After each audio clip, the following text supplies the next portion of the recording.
Oi, turma, tudo bem?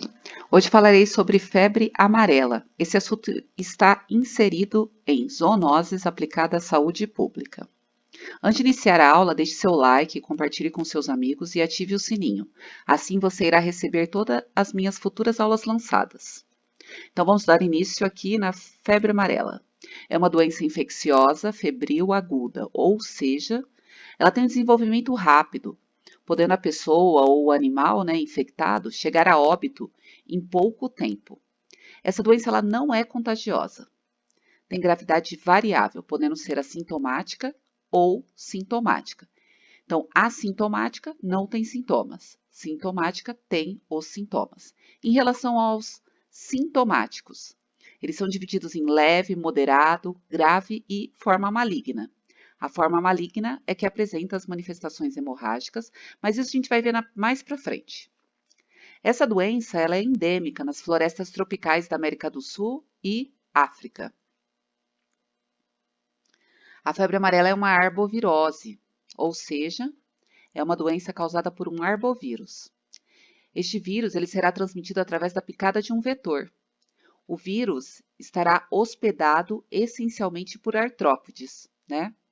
E, no caso da febre amarela, seriam os insetos hematófagos. Então, quando fala arbovírus, eu estou falando de artrópodes, né? E nesse caso, ou melhor, arbovirose é de um artrópode. Ou também pode ser mosquitos ou aracnídeos, né? Nos artrópodes.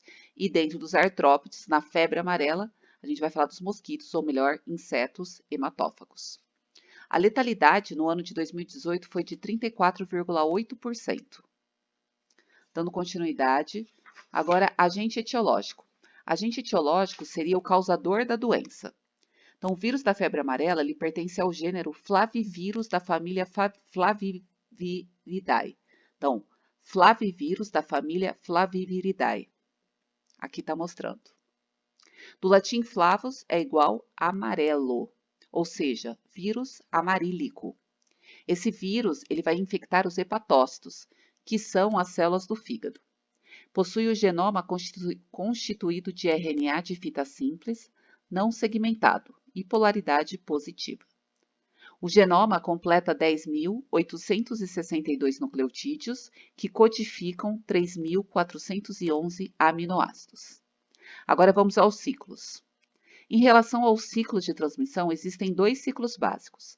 Aqui nós temos o ciclo urbano, aqui embaixo, e em cima o ciclo silvestre. Vamos dar início no ciclo urbano, que seria aqui embaixo. A relação vai ser mosquito e homem. Aqui nós temos o mosquito, que é o Aedes aegypti, que também vem de outras doenças, viu? Que ele pode transmitir aí a dengue, né? Pode ser também ser transmitidas outras doenças.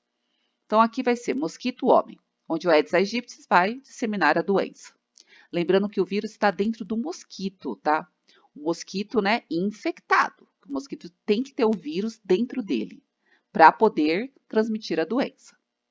Então, se esse Aedes aegypti não tem o vírus dentro dele, ele não transmite a doença, tá? Então, nesse ciclo, o homem, ao ser picado e, portanto, infectado, na fase virêmica, ele vai atuar como um amplificador. O homem será disseminador do vírus na população. Então, ele é infectado.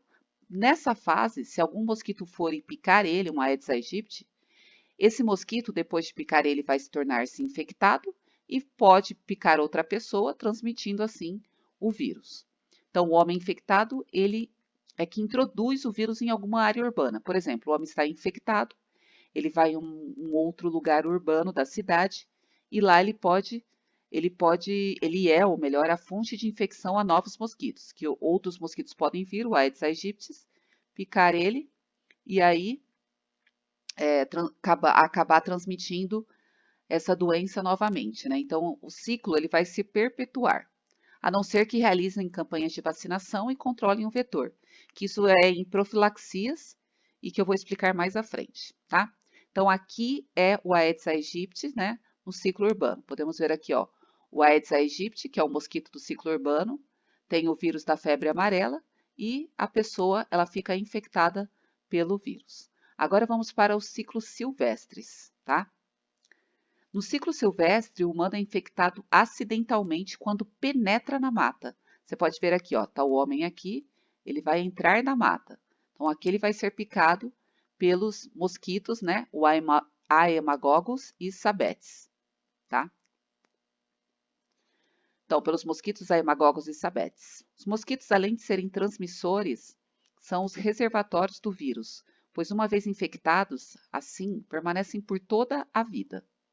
Ao contrário dos macacos, que, como os homens, ao se infectarem, morrem ou curam-se, e ficando imunes para sempre. Portanto, os macacos atuam tão somente como hospedeiros amplificadores da virose. Esses mosquitos, aqui ó, os CIS2, eles são hematófagos, ou seja, se alimentam de sangue. E eles são primatófilas, ou seja, se alimentam preferencialmente do sangue de macacos, tá? Pode ver que aqui, ciclo silvestre, tem aqui ó, os macacos aqui. E aqui nós temos os macacos que são os mais picados, que é o Alouatta espécie e o Colitrix espécie. Esses mosquitos, eles apresentam atividade diurna, período em que a maioria dos que adoecem da enfermidade realizam suas atividades ou incursões nas matas. Por isso é tão fácil ficar infectado. O mosquito se mantém infectado por toda a vida, ou seja, de 6 a 8 semanas. E quando chove muito, né, essas épocas são muito propícias para eles se criarem, né, se replicarem. Inhocos de árvores são seus criadouros. Então, as chuvas sempre vão facilitar muito para que eles se reproduzam, né, e com isso tenham mais mosquitos, e com isso vai ser mais disseminado essa doença, a febre amarela. Bom, então aqui estão as fontes de infecção, o ciclo urbano, Aedes aegypti, e aí nós vemos, ó, no caso aqui do ciclo silvestre, nós temos o Haemococcus, né, o vírus, e eles preferem primeiro os primatas, né, os macacos, eles são primatófilos, e a pessoa, quando a pessoa entra na mata, ela é acidentalmente, né, infectada, porque esses mosquitos, eles vão primeiramente nos macacos. Dando continuidade, agora nós vamos falar sobre os sintomas. Então, os sintomas nos primatas, né, que seriam os macacos. Os animais, eles ficam apáticos, vocês podem ver aqui, ó, eles ficam bem quietinhos, e com isso vai ter uma perda de peso, uma perda de apetite, né, trazendo aí então a desnutrição. Então, eles ficam bem quietos, ficam bem apáticos, e com isso o animal vai acabar ficando desnutrido. Ele vai segregar do grupo, ele vai querer ficar isolado, tem uma movimentação lenta, mesmo quando ele é perseguido, ele não vai conseguir fugir rápido, então tem uma ausência do instinto de fuga, e vai ficar imóvel, né, no solo, imobilidade no solo, podendo chegar aí à morte. Agora, sintomas em humanos. Aí nós vemos um caso aí de icterícia, né? Você pode ver que está amarelado o olho desse rapaz aqui, né? Esse é um dos sintomas. Então, o período de incubação vai ser em torno de 3 a 6 dias e a imunidade é permanente. Então, a febre amarela, ela pode ser definida como uma doença infecciosa viral aguda, de curta duração, né? Como já foi falado, gravidade variável. E pode ocorrer sobre formas oligossintomáticas até formas fulminantes, em que os sintomas clássicos vai ser icterícia, como eu já mostrei, albuminúria e hemorragias, que são de 5 a 10%, nós vemos aí na parte, no ápice do iceberg da febre amarela. Esse aqui é o iceberg da febre amarela, tá, gente? Então, aí na base, tem as infecções assintomáticas ou subclínicas, que, junto com as formas leves da doença, somente são surpreendidas pelos exames laboratoriais específicos. O mesmo nós podemos falar do Covid, que tem muita gente que teve o coronavírus e nem sabia, e só ficou sabendo através de exames. Então, aqui nós temos na base a infecção assintomática, então a pessoa nem percebe que tem, isso é de 40% a 65%. Depois temos da forma leve e moderada, seria aqui de 20% a 30%, onde a pessoa vai ter febre, cefaleia, que é dor de cabeça, mialgia, que é dor muscular, náusea e vômito. No amarelo, nós temos a forma grave, que é de 10% a 20%. a pessoa vai ter muita icterícia, que é uma coloração amarelada, como já foi mostrado aqui, da pele e dos olhos também, causado pelo aumento na concentração de bilirrubina na corrente sanguínea. Então, tem uma hiperbilirrubinemia. Isso acontece porque o fígado ele não processa os glóbulos vermelhos de modo correto, de modo eficiente. E aqui no ápice, nós temos a forma maligna de 5 a 10%, onde apresenta as manifestações hemorrágicas, podendo chegar aí a pessoa à morte, né? Então, é bem preocupante, sim. O tratamento disso deve se voltar ao combate aos sintomas, né? Aos sinais, né? Portanto, a medicação a ser prescrita depende das manifestações clínicas, mas é comum o uso de analgésicos e antitérmicos nas doses usualmente indicadas para o peso e idade. Então, aqui nós vemos, começa, né? O início começa com a febre, calafrios, dor de cabeça intensa, mialgia, náuseas e vômitos, né? Aí vai passar aqui febre alta, passar por icterícia, hemorragias, que já seria aí a parte, né, lá do ápice que pode chegar à morte.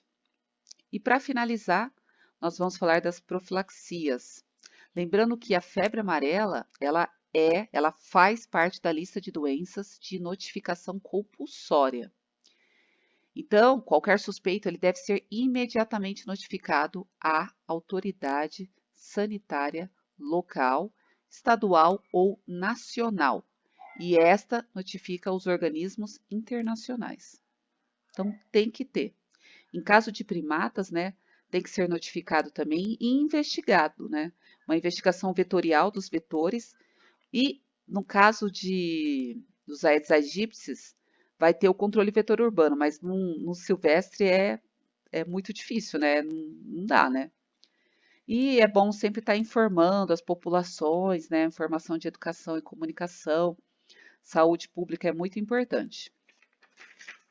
Então, em relação às profilaxias, nós temos a vacinação, que vai ser a mais importante para os seres humanos, tá? Então, a vacina é a mais importante, né? É produzida com vírus vivo atenuado. O vírus é cultivado em ovos de galinha embrionados. E ele não é recomendado para quem tem já alguma imunodeficiência, que é no caso de pacientes com AIDS, né, câncer, ou que usam medicações imunossupressoras, não devem ser vacinados. Porque ele já está, né, com o sistema imune lá embaixo. E depois, o que nós temos é o controle de vetores na região urbana, combate dos vetores e uso de medidas de proteção individual. Como eu já falei, o combate dos vetores silvestres é inviável. Então, vai ter que combater o vetor urbano, o Aedes aegypti, que já aconteceu vários tipos de controles, né, com muitos sucessos e fracassos. Hoje, com a complexidade das áreas urbanas, elevada concentração populacional e aumento da pobreza, bem como o agravamento do problema com o lixo urbano e a deficiência no fornecimento de água, torna-se muito difícil viabilizar a curto e médios prazos a eliminação ou mesmo o efetivo controle do Aedes aegypti. Porque, né, hoje em dia está bem complicado, falta de saneamento básico, é bem difícil zerar, né, o Aedes aegypti. Dá para minimizar e como eles se replicam muito rápido, é bem complicado ter o controle total desse vetor. E o vetor silvestre não tem nem como, né? É inviável. Bom, então fica por aqui essa aula. Espero que vocês tenham gostado. Deixem seus comentários e bom estudo!